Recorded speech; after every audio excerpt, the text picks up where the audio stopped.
ಅಫಜಲ್ಪುರ ಪಟ್ಟಣದಲ್ಲಿ ನಡೆದ ಚುನಾವಣಾ ಪ್ರಚಾರ ಸಭೆಯಲ್ಲಿ ಭಾಗವಹಿಸಿ ಕಾಂಗ್ರೆಸ್ ಅಭ್ಯರ್ಥಿ ರಾಧಾಕೃಷ್ಣ ಅವರ ಪರ ಮತಯಾಚಿಸಿ ಮಾತನಾಡಿದ ಸಿಎಂ ಸಿದ್ದರಾಮಯ್ಯನವರು ಕಲಬುರಗಿ ವಿಭಾಗದ ಅಭಿವೃದ್ಧಿಗೆ ಈ ವರ್ಷ ಸುಮಾರು 5 ಕೋಟಿ ರೂಪಾಯಿಗಳನ್ನು ಖರ್ಚು ಮಾಡ್ತಾ ಇದ್ದೀವಿ ಎಂದು ಹೇಳಿದರು. ನರೇಂದ್ರ ಮೋದಿಜಿಯವರು ಅಧಿಕಾರಕ್ಕೆ ಬಂದು 10 ವರ್ಷಗಳು ಆಯಿತು. ನರೇಂದ್ರ ಮೋದಿಯವರು 2014ರಲ್ಲಿ ನಮ್ಮ ದೇಶದ ಪ್ರಧಾನಮಂತ್ರಿಯಾದರು. ಆ ಸಂದರ್ಭದಲ್ಲಿ ಏನೆಲ್ಲ ಭರವಸೆಗಳನ್ನು ಕೊಟ್ಟಿದ್ರು ಅದನ್ನೆಲ್ಲ ಈಡೇರಿಸಿದ್ದಾರಾ ಅಂತ ನೋಡಬೇಕು. ಹಾಗೆಯೇ ನಿರುದ್ಯೋಗ ಹೋಗಲಾಡಿಸಲು ಈ ದೇಶದ ಯುವಕ ಯುವತಿಯರಿಗೆ ಭರವಸೆಯನ್ನ ಕೊಟ್ಟರು. 10 ವರ್ಷ ಆದರೂ ಕೂಡ ಇನ್ನೂ ಆಗಿಲ್ಲ ಎಂದು ಹೇಳಿದರು.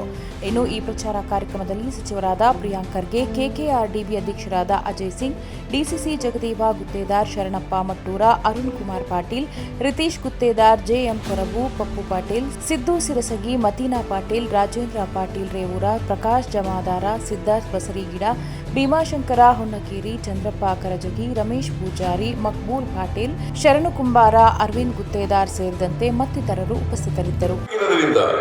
ಎಷ್ಟೆಲ್ಲ ಅನುಕೂಲ ಆಗಿದೆ. ಈಗ ಅಜಯ್ ಸಿಂಗ್ ಅದರ ಅಧ್ಯಕ್ಷರಾಗಿದ್ದಾರೆ. ಈ ವರ್ಷ ಸುಮಾರು 5,000 ಕೋಟಿ ರೂಪಾಯಿಗಳನ್ನು ಖರ್ಚು ಮಾಡ್ತಾ ಇದ್ದೀವಿ. 371 ಜೆ ಆಗದೇವ್ರು ಆಗ್ತಿತ್ತ. 371 ಜೆ ಆಗಿರೋದ್ರಿಂದ ಕಲಬುರಗಿ ವಿಭಾಗದ ಅಭಿವೃದ್ಧಿಗೆ 5,000 ಕೋಟಿ ರೂಪಾಯಿಗಳನ್ನು ಖರ್ಚು ಮಾಡ್ತಾ ಇದ್ದೀವಿ. ಇದು ನಿಮ್ಮ ತಲೆಯಲ್ಲಿ ಇರಲಿ ಅಂತಕ್ಕಂಥ ಮಾತುಗಳನ್ನು ಹೇಳಲಿಕ್ಕೆ ನಾನು ಇಚ್ಛೆ ಪಡ್ತಾ ಇದ್ದೇನೆ.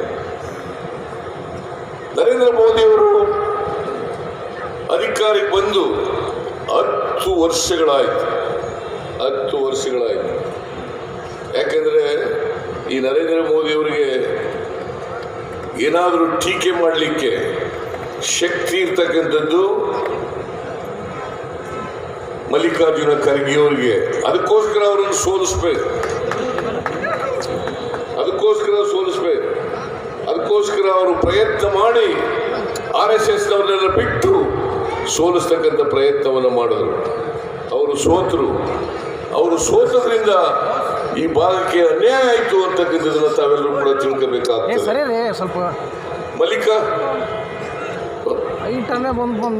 ನಮ್ಮ ನರೇಂದ್ರ ಮೋದಿ ಅವರು 2014ರಲ್ಲಿ ಈ ದೇಶದ ಪ್ರಧಾನಮಂತ್ರಿ ಆದರು. 2014ರ ಲೋಕಸಭೆ ಚುನಾವಣೆಯಲ್ಲಿ ಏನೆಲ್ಲ ಭರವಸೆಗಳು ಕೊಟ್ಟಿದ್ರು ಆ ಭರವಸೆಗಳನ್ನು ಈಡೇರಿಸಿದಾರ ಅಂತಕ್ಕಂಥದ್ದನ್ನು ತಾವೊಮ್ಮೆ ನೋಡಬೇಕು. ವಿದೇಶದಲ್ಲಿ ಕಪ್ಪು ಹಣ ಇದೆ. 100 ದಿನಗಳಲ್ಲಿ ಆ ಕಪ್ಪು ಹಣ ತಂದು ಪ್ರತಿಯೊಬ್ಬರ ಅಕೌಂಟಿಗೆ 15 ಲಕ್ಷ ಹಾಕ್ತೀನಿ ಅಂತ ಹೇಳಿದ್ರು.